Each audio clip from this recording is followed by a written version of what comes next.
much-touted Melamchi drinking water project has repeatedly hit a snag under various pretexts, while the public's expectation for a sustainable solution to the problem of drinking water has remained a far cry. The Italian contractor company CMC dissed the project while only around 5% of its work are yet to be accomplished. The government is now preparing to complete the project by assigning new contractors. Good morning, I am Prarambha Dahal. Let's begin with the main stories.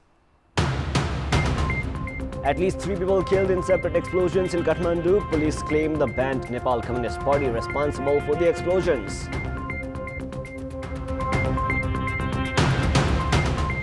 Government prepares to assign new contractors to complete the remaining works of the Melamchi drinking water project. More than a year is still anticipated for the project's completion. Pakistan Prime Minister Imran Khan calls Indian Prime Minister Narendra Modi to congratulate him on his landslide victory in the Lok Sabha elections. Modi thanks Imran Khan for his telephone call and greetings. And Wimbledon champion Angelique Kerber crashes out from the first round of the French Open. Anastasia Potapova stuns the German.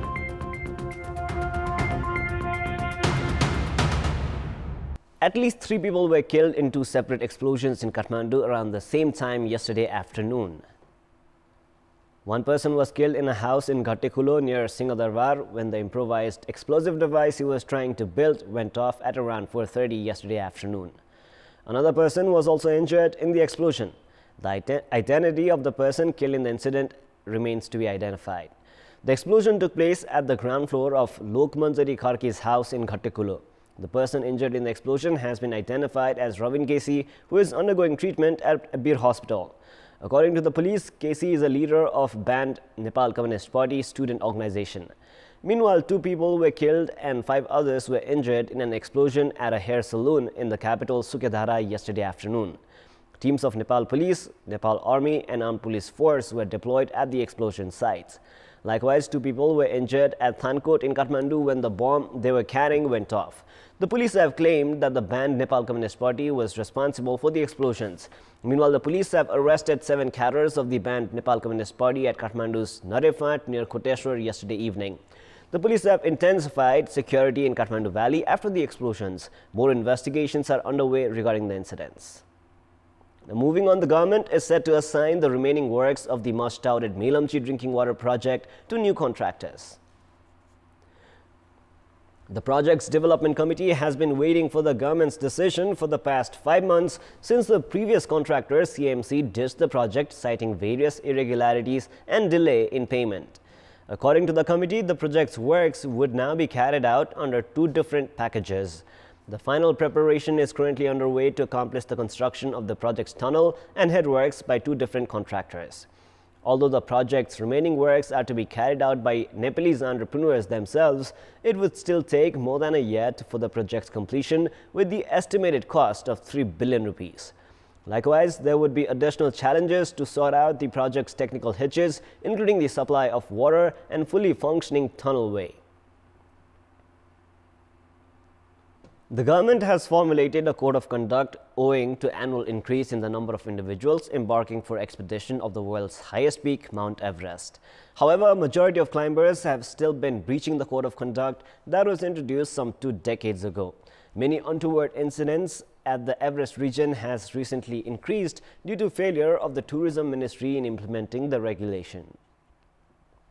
Every national or foreign climber is supposed to sign the code of conduct before heading for the mountains expedition.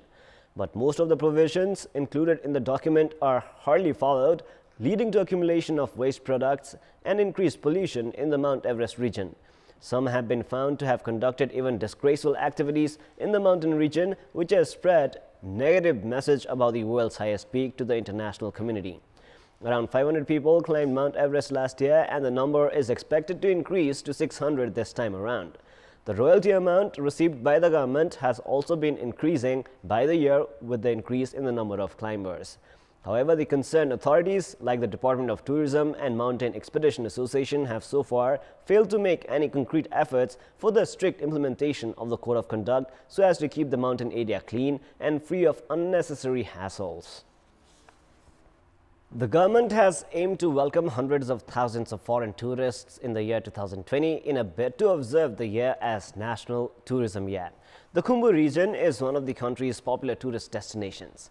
In this context, we had asked the tourism entrepreneurs in the Khumbu region how would they be able to bear with the increased number of tourists flocking the area. Let us now take a look at what they had to say. Public voice. कुरो लाग्ने बर्खामा पानी पर्ने त्यही कारण चाहिँ यो seasonal business मात्रै भयो तसर्थ सडक यातायात लुक्लासम्म भयो भने 12 महिना टुरिस्ट चल्ने नेपाली आन्तरिक टुरिज्मदेखि लिएर इन्डियनदेखि लिएर चाइनिज विदेशी सबैलाई एउटा एकदम सुविस्ता युक्त तरिकाले पुग्न सक्ने भएको हुनाले सडक यातायात नै सबभन्दा महत्त्वपूर्ण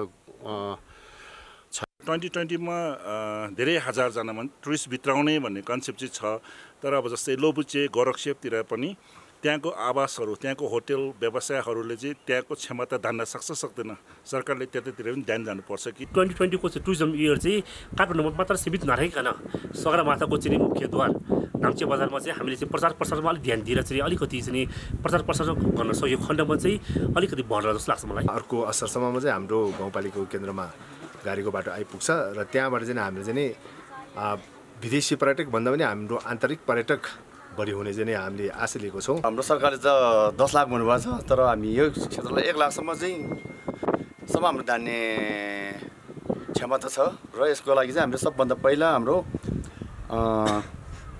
हवाई मार्गभन्दा पनि हाम्रो सडक मार्गलाई चाहिँ हामीले विशेष ध्यान दिनुपर्ने हुन्छ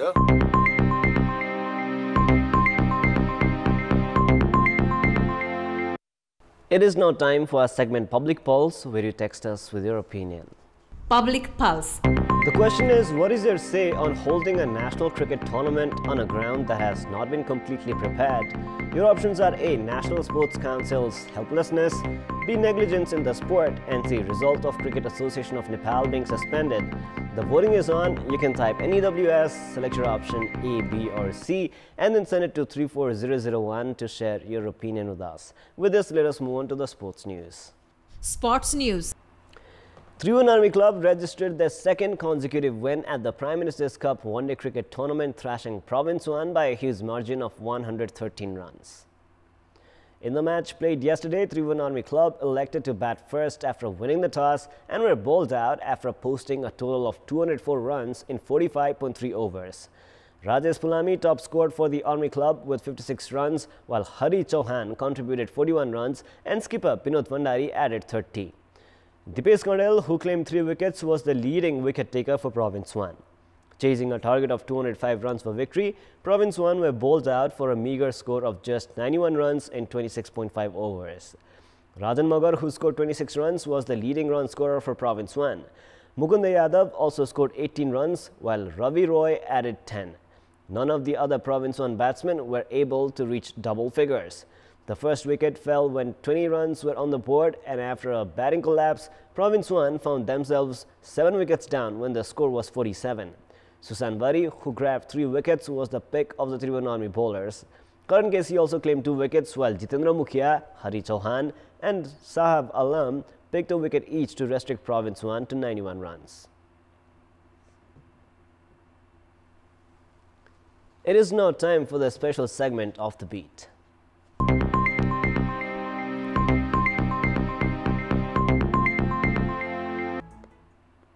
Janajagriti School in Khotang's Diktel, lying at a distance of 220 km east from Kathmandu, has been providing life essential and practical-based education to its students. Students are found learning practical lessons on gardening, farming, livestock farming, sewing, computer training, driving, cooking and basics of house construction education, among others. The Subha Madan Foundation has been looking after the financial aspect of the school for the past 6 years.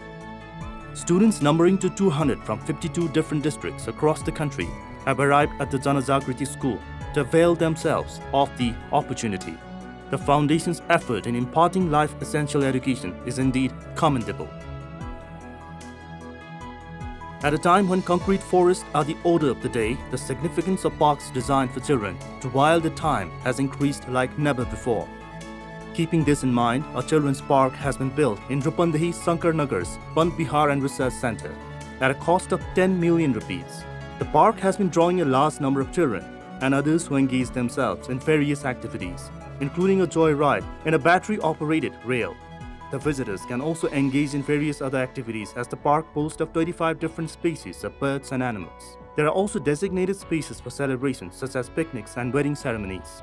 There are plans to construct an elderly home, a swimming pool and a view tower inside the park. Over 200,000 people had visited the park last year.